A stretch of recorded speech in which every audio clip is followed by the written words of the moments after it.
여러분, 안녕하세요. 오늘 저희와 함께 깊이 파고들 자료는 유전학 분야의 바이블이라고 할 수 있죠. 유전학 개론 제12판입니다. 이게 총 20개 장으로 되어 있는데 오늘은 딱 한 장, 제8장, RNA, 전사와 가공. 여기에만 집중해서 한번 제대로 파헤쳐 보겠습니다. 이번 이야기의 목표는 명확합니다. 그 DNA라는 거대한 설계도 있잖아요. 거기에 담긴 정보가 어떻게 RNA라는 중간 매체를 통해서 해독되고 또 세포 안에서 실제 일을 하는 단백질까지 이어지는지 그 과정, 정말 복잡하면서도 정교한데요. 그 여정을 따라가는 겁니다. 특히 RNA가 만들어지고 또 막 변신하고 어떨 때는 다른 유전자 활동을 딱 막기도 하고요. 그런 RNA의 아주 다이나믹한 삶에 초점을 맞출 겁니다. 여러분 세포 안에서 지금 이 순간에도 막 벌어지고 있는 일들이죠. 네, 맞아요. 혹시 RNA를 그냥 DNA 심부름꾼 정도로만 생각하셨다면 아마 오늘 생각이 좀 바뀌실 수도 있어요.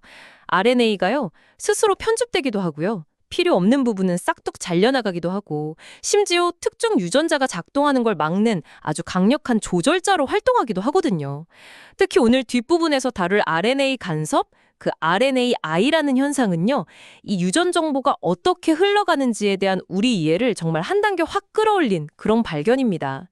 정보가 생명 활동으로 어떻게 딱 연결되는지 그 숨겨진 작동 방식을 엿볼 수 있는 기회가 될 겁니다. 와, 정말 기대되는데요.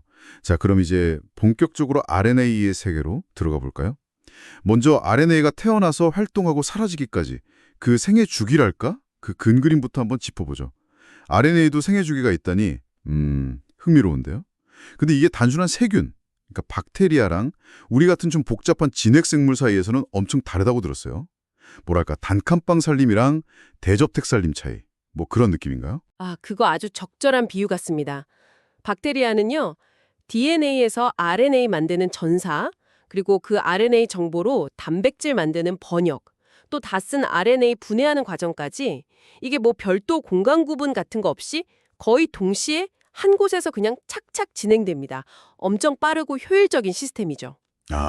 정말 효율적이겠네요. 근데 반면에 우리 세포, 그러니까 진핵생물은 훨씬 더 체계적이랄까? 단계가 딱딱 나뉘어 있죠. 네, 그렇습니다. 먼저 핵이라는 독립된 방 안에서 DNA로부터 RNA가 만들어지고요. 전사. 근데 이렇게 만들어진 초기 RNA는 바로 못 써요. 여러 단계의 가공 과정을 거쳐야 합니다. 일종의 후처리 작업이죠. 이 가공이 다 끝나야만 비로소 핵박, 그러니까 세포질로 나올 수 있고요. 거기서 단백질 공장인 리보솜을 만나서 번역이 시작되는 겁니다. RNA 분해도 또 별도의 시스템이 관리하고요. 아하. 이런 식으로 과정들이 시간적으로나 공간적으로 분리되어 있고 또 여러 가공 단계가 추가됐다는 거. 이게 바로 진핵생물 RNA 조절의 핵심 특징입니다. 훨씬 정교하게 제어할 수 있게 되는 거죠. 아하, 효율성보다는 정교한 조절에 초점을 맞췄다 이 말씀이시군요. 그럼 그 첫 단계, DNA 정보를 RNA로 복사하는 전사 과정부터 좀 더 자세히 들여다보죠. 박테리아는 이것도 비교적 간단하다고요? 네, 맞아요. 박테리아는 딱 한 종류의 RNA 중합효소라는 효소가 모든 종류의 RNA를 다 만듭니다. 뭐랄까, 만능 복사기 하나가 다 처리하는 셈이죠. 이 효소가 DNA 위를 쭉 가다가 특정 시작 지점, 프로모터를 찾아내서 딱 달라붙습니다. 특히 프로모터 안에서도 마이너스 35지역이랑 마이너스 10지역이라는 특정 염기서열이 중요한 착륙 지점 역할을 하고요. 거기서 조금 더 가서 플러스 1지점부터 본격적으로 RNA 합성을 시작하는 거죠. 시작 지점을 찾는군요. 그럼 멈추는 건 어떻게 하나요? 전사를 끝내는 방식도 재미있는데 두 가지 전략이 있어요. 하나는 만들어지는 RNA 가닥 자체가 특정 구조, 뭐랄까 머리핀 같은 모양을 만들어서요. RNA 중합효소를 물리적으로 탁 밀어내서 멈추게 하는 방식이에요. 다른 단백질 도움이 필요 없어서 인자 비이존성 종료라고 부릅니다. 다른 하나는 로라는 단백질이 있어요. 이게 추격자처럼 RNA 중합효소를 막 따라잡아서 강제로 멈추게 하는 방식. 이걸 로 의존성 종료라고 하고요. 이렇게 임무를 다한 mRNA는 리보뉴클레이스라는 분해 효소가 와서 싹 제거하면서 한 사이클이 끝나는 겁니다. 그렇군요. 시작과 끝이 명확하네요. 자, 이제 우리 진핵생물의 전사로 넘어가 보죠. 여기서는 뭔가 분업 시스템이 돌아간다고요? RNA 중합효소부터 여러 종류가 있다면서요? 네, 맞습니다. 진핵생물에는 기능이 딱 나뉜 세 종류의 RNA 중합효소가 있어요. RNA 중합효소 I는 주로 리보솜을 구성하는 RNA라는 걸 만들고요. 3는 단백질 만들 때 아미노산을 실어 나르는 tRNA나 몇몇 작은 RNA들을 담당해요. 그리고 우리가 제일 주목하는 거, 단백질 설계 정보를 담고 있는 mRNA 있잖아요. 이건 바로 RNA 중합효소 I가 전문적으로 만들어냅니다. 각자 맡은 역할이 아주 명확하게 나뉘어 있는 거죠. 아, 특히 그 mRNA 만드는 RNA 중합효소 I. 거기에 무슨 긴 꼬리 같은 게 달려있다고 들었어요. CTD라고 하던데. C 말단 도메인. 이게 그냥 꼬리가 아니라면서요. 엄청 중요하다고. 아, 네. 그 CTD 정말 중요합니다. RNA 중합효소 2의 핵심 조절센터라고 할 수 있어요. 이 꼬리가 특정 아미노산 서열, 주로 세린 같은 게 여러 번 반복되는 구조인데요. 여기에 인산이라는 화학물질이 붙었다 떨어졌다 해요. 그 패턴, 즉 인산화 패턴이 계속 바뀌거든요. 이게 마치 신호등처럼 작동해서 전사 과정의 단계마다 필요한 다른 단백질들을 딱딱 맞는 타이밍에 불러 모은 역할을 합니다. 예를 들면 전사 딱 시작할 때는 O' 캐핑에 필요한 효소들이 이 꼬리의 특정 인산화 상태를 알아보고 와서 붙고요. 아하. 전사가 좀 더 진행되면 이번엔 스플라이싱에 관련된 인자들이 또 다른 인산화 패턴을 보고 와서 결합하고 뭐 이런 식이죠. 덕분에 전사 과정하고 RNA 가공 과정이 마치 잘 짜인 컨베이어 벨트처럼 아주 매끄럽게 연결돼서 진행될 수 있는 겁니다. 와, 진짜 그냥 복사만 하는 줄 알았더니 후속 작업 지휘까지 하는 멀티플레이어였네요. 자, 그럼 이 CTD의 지휘 아래서 일어나는 진핵생물 mRNA의 대변신, 그 가공 과정들을 하나씩 펼쳐보죠. 첫 번째 변신은 뭐죠? 첫 번째 변신은요, RNA가 막 만들어지기 시작할 때 그 O' 말단, 그러니까 시작점에 특별한 모자를 씌우는 거예요. O' 캐핑이라고 부르죠. 이 모자는 그냥 일반 RNA 구성 성분이 아니라 좀 변형된 구안인 염기가 약간 특이하게 O', O' 방식으로 거꾸로 붙어 있는 구조예요. 거꾸로요? 왜 그렇게 특이하게 붙이는 거죠? 이게 아주 중요해요. 첫째, 이 특이한 구조 때문에 RNA 분해 효소들이 쉽게 공격을 못해요. 보호막 역할을 하는 거죠. 둘째, 이 모자가 내가 바로 핵 밖으로 나가야 할 제대로 된 mRNA다 하는 일종의 신분증 역할을 해서 핵에 있는 구멍, 핵공을 통과하는 데 도움을 줍니다. 그리고 마지막으로 세포질에 나가서는 단백질 공장의 리보솜이 여기서부터 번역 시작하면 되는구나 하고 알아보는 중요한 시작 신호가 되고요. 아까 말씀드린 그 CTD 꼬리 덕분에 이 캐핑은 전사 시작하자마자 아주 빠르게 일어납니다. 머리 쪽은 아주 튼튼한 모자로 보호했네요. 그럼 반대쪽 끝, 3- 말단은 어떻게 마무리되나요? 거기도 뭔가 특별한 장치가 있나요? 네, 3- 말단에는 폴리아데닐화라는 과정이 기다리고 있습니다. RNA 중합효소가 전사를 거의 끝낼 때쯤에요. RNA 위에 있는 특정 신호서열, 예를 들어 AAU, AA 같은 걸 인식하는 단백질들이 와서 붙어요. 그리고 RNA를 특정 지점에서 싹둑 잘라냅니다. 그 다음에 폴리 A 중합효소라는 또 다른 효소가 와서 이 잘린 3- 말단에 아데닌 A 염기만 수십 개에서 수백 개까지 그냥 줄줄이 덧붙여요. 그래서 긴 폴리 A 꼬리를 만들어내는 거죠. 꼬리를 다는군요. 그 꼬리는 또 어떤 역할을 하나요? 이 꼬리도 여러 가지 일을 하는데요. 일단 mRNA가 쉽게 분해되지 않도록 안정성을 높여주고요. 핵 밖으로 나가는 걸 돕고 또 번역 효율을 높이는 역할도 합니다. 그러니까 모자랑 꼬리로 완전 무장을 하는 셈이죠. 머리엔 모자, 끝엔 꼬리. 이제 진짜 제대로 된 mRNA가 된 것 같은데 아직도 중요한 과정이 하나 더 남았다면서요? 바로 스플라이싱. 이게 아마 RNA 가공 과정 중에 가장 복잡하고 좀 놀라운 부분이 아닐까 싶은데요. 그 유전자 정보 중에 실제로 단백질 만드는 데 쓰는 부분하고 안 쓰는 부분이 막 섞여 있는데 이 안 쓰는 부분을 아주 정교하게 잘라내는 작업이라고요. 네, 정확합니다. 진핵생물 유전자는요, 뭐랄까, 영화 편집 전 원본 필름 같아요. 실제 영화에 나올 장면, 액손하고 편집할 때 잘려나갈 NG 장면이나 광고 같은 부분, 인트론이 번갈아 쭉 배열되어 있는 거죠. RNA 중합효소는 일단 이 전체 필름을 통째로 복사해서 긴 초기 RNA, 프리 mRNA를 만들어요. 스플라이싱은 바로 이 초기 RNA 필름에서 인트론이라는 불필요한 부분을 아주 정확하게 잘라내고요. 엑손이라는 필요한 장면들만 순서대로 딱 이어붙여서 최종 상용본, 즉 성숙한 mRNA를 만드는 고도의 편집 과정입니다. 와, 편집 과정이군요. 그걸 누가 하는 거죠? 이 정교한 편집 작업은 스플라이소솜이라는 아주 거대한 분자 기계가 담당합니다. 스플라이소솜은 뭐랄까? 최첨단 분자 편집 스튜디오 같은 건데요. 여러 종류의 작은 RNA들, snRNA라고 불러요. U1, U2, U4, U5, U6 같은 애들이 있죠. 하고 수많은 단백질들이 합쳐진 복합체 snRNPs들로 구성되어 있어요. 얘네들이 전문가처럼 프리-mRNA 위에서 인트론 시작 지점, 주로 지우 서열, 끝 지점, 주로 에이지 서열, 그리고 인트론 안의 특정 지점, 브랜치 포인트를 귀신같이 찾아냅니다.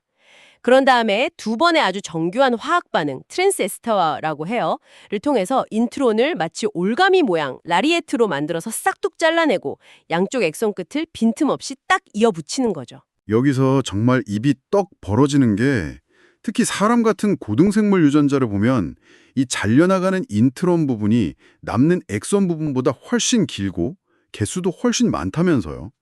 교재에 나온 그 뒤슈안 근위영양증 유전자 예시 보고 진짜 깜짝 놀랐어요. 유전자 길이가 230만 염기성인데 실제 단백질 정보가 담긴 엑소는 딱 79개의 조각이고 그 사이를 78개의 엄청 긴 인트론들이 채우고 있다니 엑선 다 합쳐봐야 얼마 안 될 텐데 유전자 길이의 거의 99% 이상이 결국 버려지는 인트론이라는 거잖아요. 이거 너무 비효율적인 거 아닌가요? 뭔가 다른 이유가 있겠죠? 아, 바로 그 점이 핵심입니다. 처음에는 왜 이렇게 비효율적으로 보이나 했지만 지금은 이 방대한 인트론이랑 스플라이싱 과정 자체가 유전자 발현을 훨씬 다양하게 조절하고 또 진화적으로 새로운 단백질을 만들어내는데 아주 중요한 역할을 한다고 보고 있어요. 예를 들어서 어떤 엑소는 포함시키고 어떤 엑소는 건너뛰고 이런 식으로 선택적으로 스플라이싱, 얼터너티브 스플라이싱이라고 해요.를 하면요. 하나의 유전자에서 여러 종류의 단백질을 만들어낼 수가 있어요. 아, 하나의 유전자에서 여러 개를요? 네. 그러니까 인트로는 그냥 버려지는 쓰레기가 아니라 오히려 유전 정보의 활용 가능성을 극대화시켜주는 아주 중요한 자원인 셈이죠. 그리고 이 스플라이싱 정말 정확해야 합니다. 단 하나의 염기라도 잘못 잘리거나 이어지면 아미노산 서열이 완전히 달라지거나 단백질이 아예 안 만들어져서 치명적인 유전 질환으로 이어질 수 있거든요. 와, 버려지는 줄 알았는데 오히려 다양성의 원천이었더니 진짜 놀랍네요. 그런데 RNA 가공이 여기서 끝이 아니라고요? 염기 서열 자체가 바뀌기도 하고 화학적으로 꾸며지기도 한다면서요? 네, 스플라이싱 외에도 추가적인 튜닝 과정들이 있어요. RNA 편집, 에디팅은 말 그대로 RNA 염기 서열 자체를 바꾸는 겁니다. 대표적인 예로 ADAR이라는 효소가 아데노신 염기를 이노신이라는 다른 염기로 바꿔버려요. 근데 세포 안에 단백질 공장은 이 이노신을 구아노신으로 읽거든요. 아, 그럼 단백질이 달라지겠네요? 그렇죠. 결과적으로 원래 DNA 설계도에는 없던 아미노산을 가진 단백질이 만들어질 수 있는 거죠. 특정 조직이나 발생 단계에서 필요한 단백질 기능을 아주 미세하게 조절하는 방법 중 하나입니다. 또 RNA 변형, 모디피케이션이라는 것도 있는데요. 이건 염기 자체를 바꾸진 않지만 메틸기, CH3 같은 작은 화학 물질을 RNA 염기나 당 부분에 이렇게 덧붙여서 꾸미는 거예요. 이런 화학적 장식들이 RNA의 3차원 구조나 안정성 또는 다른 분자들과 어떻게 상호작용할지에 영향을 줘서 그 기능을 미세하게 조절할 수 있습니다. 마치 옷에 액세서리를 달아서 분위기를 바꾸는 것과 비슷하다고 할 수 있겠네요. 정말 RNA는 만들어진 후에도 끊임없이 변화하고 조절되는군요. 자, 이제 오늘 이야기의 하이라이트라고 할 수 있을 것 같은데요. RNA 간섭, RNI로 넘어가 보겠습니다. RNA가 다른 RNA를 침묵시킨다니, 이건 또 어떤 이야기인가요? RNA 발견은 정말 우연한 관찰에서 시작됐어요. 1990년대에 피투니아라는 꽃 아시죠? 그 꽃 색깔을 더 진하게 만들려고 연구를 했었어요. 보라색 색소를 만드는 유전자를 더 많이 넣어주면 당연히 색이 진해질 거라고 생각했는데 그랬는데 아니었군요. 네, 예상과 완전 반대로 꽃색이 더 진해지기는커녕 오히려 원래 있던 유전자까지 작동을 멈춰버려서 꽃이 막 하얗게 되거나 얼룩덜룩해지는 이상한 현상이 나타난 거예요. 이걸 공동 억제라고 불렀는데 당시에는 왜 이런 일이 벌어지는지 아무도 몰랐죠. 미스테리였습니다. 그러다가 결정적인 실마리가 1998년에 나왔어요. 앤드류 파이어와 크레이그 멜로우라는 과학자가 예쁜 꼬마 선충이라는 작은 벌레를 가지고 실험을 했는데요. 그들은 혹시 이 공동 억제 현상이 이중가닥 RNA, dsRNA 때문에 일어나는 게 아닐까 하고 추측은 했죠. 그걸 확인하려고 아주 기발한 실험을 설계했어요. 그 벌레는 특정 유전자, UNC22라는 유전자예요. 그러니까 망가지면 몸을 아주 심하게 꿈틀거리는 행동을 보이거든요. 그래서 이 UNC22 유전자 서열하고 똑같은 RNA를 만들어서 벌레한테 주입해 본 거예요. 단일 가닥 RNA를 넣었을 때랑 이중 가닥 RNA를 넣었을 때랑 차이가 있는지 본 거죠. 결과는 정말 극적이었죠. 단일 가닥 RNA로는 뭐 별 효과가 없거나 아주 미미했는데 이중 가닥 RNA를 주입했더니 와, 거의 모든 벌레가 그 유전자가 망가진 것처럼 엄청나게 꿈틀거렸다고요. 네, 맞습니다. 이건 뭐 명백한 증거잖아요. dsRNA가 특정 유전자의 발현을 아주 강력하고 또 정확하게 억제한다는 거, 이게 바로 RNA 간섭, RNA 현상의 발견이었고 그야말로 유전자 기능 연구에 혁명을 가져온 순간이었군요. 정확합니다. 이 대단한 발견으로 파이어와 멜로는 2006년에 노벨 생리학상을 받았죠. 그럼 이 RNA가 도대체 어떻게 작동하는 걸까요? 먼저 세포 안에 긴 이중가닥 RNA가 생기거나 뭐 외부에서 들어오거나 하면요. 다이서라는 효소가 이걸 잘게 잘라요. 다 있어요? 이름이 재밌네요. 네, 뭐 주사위처럼 자른다고 해서 그런 이름이 붙었을 수도 있고요. 아무튼 문서 파쇄기처럼 작동해서 약 21개에서 23개 염기 길이의 짧은 이중가닥 RNA 조각들을 막 만들어냅니다. 이걸 siRNA 또는 mRNA라고 불러요. 그 다음 단계는 이 짧은 RNA 조각 중에서 한 가닥, 이걸 가이드 가닥이라고 하는데요. 이 가이드 가닥이 리스크, 즉 RNA 유도 침묵 복합체라는 단백질 덩어리에 딱 장착이 됩니다. 이 RISC 복합체 안에는 아고라는 아주 핵심적인 단백질이 들어있고요. 이제 이 가이드 RNA라는 표적 정보를 탑재한 RNA는 마치 유도 미사일처럼 세포질 안을 돌아다니면서 자기가 가진 가이드 RNA랑 딱 맞는 상보적인 염기 서열을 가진 mRNA를 찾아내는 거예요. 표적 mRNA를 찾으면 어떻게 되나요? 파괴하는 건가요? 네, 크게 두 가지 방식으로 그 표적 mRNA를 무력화시킵니다. 만약에요, 가이드 RNA하고 표적 mRNA 서열이 거의 완벽하게 일치한다. 그러면 RISC 안에 있는 그 아고넛 단백질이 직접 그 mRNA를 특정 부위에서 싹둑 잘라버려요. 아, 잘라버리는군요. 네, 그럼 잘린 mRNA는 금방 분해돼서 더 이상 만들 수 없게 되는 거죠. 그런데 만약 서열 일치가 완벽하지 않고 좀 부분적이다. 그럴 때는 RISC가 mRNA를 직접 자르진 않고요. 대신 번역 과정 자체를 방해하거나 아니면 mRNA가 더 빨리 분해되도록 유도해요. 어쨌든 결과는 똑같아요. 특정 mRNA로부터 단백질이 만들어지는 걸 막는 거죠. 아주 정교한 유전자 발현 차단 시스템이라고 할 수 있습니다. 들어보니까 RNA는 원래 세포가 바이러스 같은 외부 침입자나 아니면 세포 내에서 막 돌아다니면서 문제를 일으킬 수 있는 이동성 유전인자, 트랜스포존 같은 걸 막기 위한 일종의 방어 시스템이었던 거군요. 네, 그게 원래 목적이었을 거라고 생각하고 있습니다. 그런데 지금은 과학자들이 이걸 연구 도구로 정말 유용하게 쓰고 있잖아요.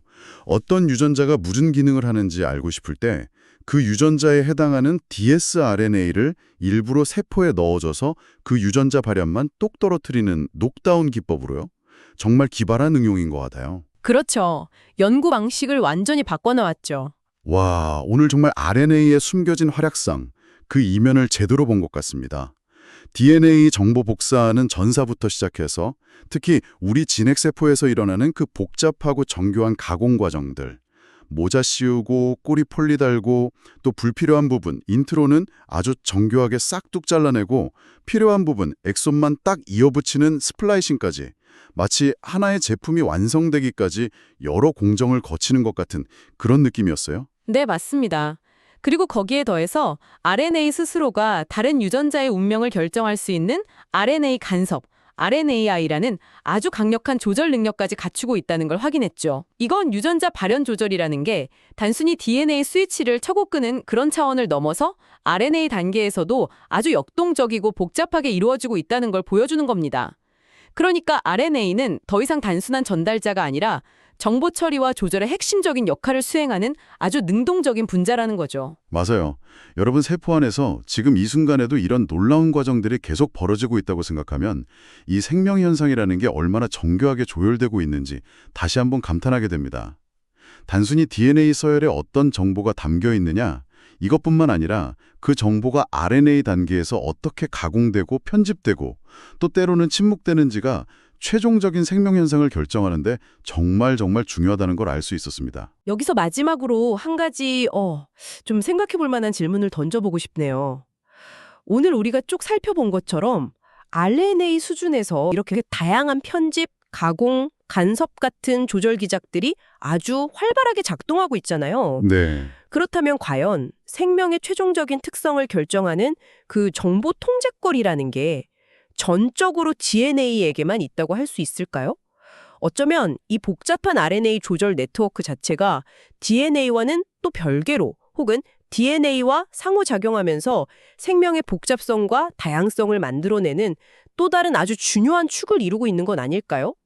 우리가 RNA에 대해서 알아야 할 게 아직 훨씬 더 많이 남아있을지도 모른다는 생각이 듭니다. 와, 정말 흥미로운 관점인데요. 유전 정보의 흐름이라는 게 우리가 생각했던 것보다 훨씬 더 다층적이고 유연할 수 있겠다. 그런 생각이 되네요. 자, 오늘 저희가 준비한 유전학개론 제8장에 대한 깊이 있는 이야기는 여기까지입니다. 오늘 나눈 이야기들이 여러분께 RNA의 이 놀랍고 역동적인 세계를 좀 더 새롭게 바라보는 계기가 되었기를 진심으로 바랍니다.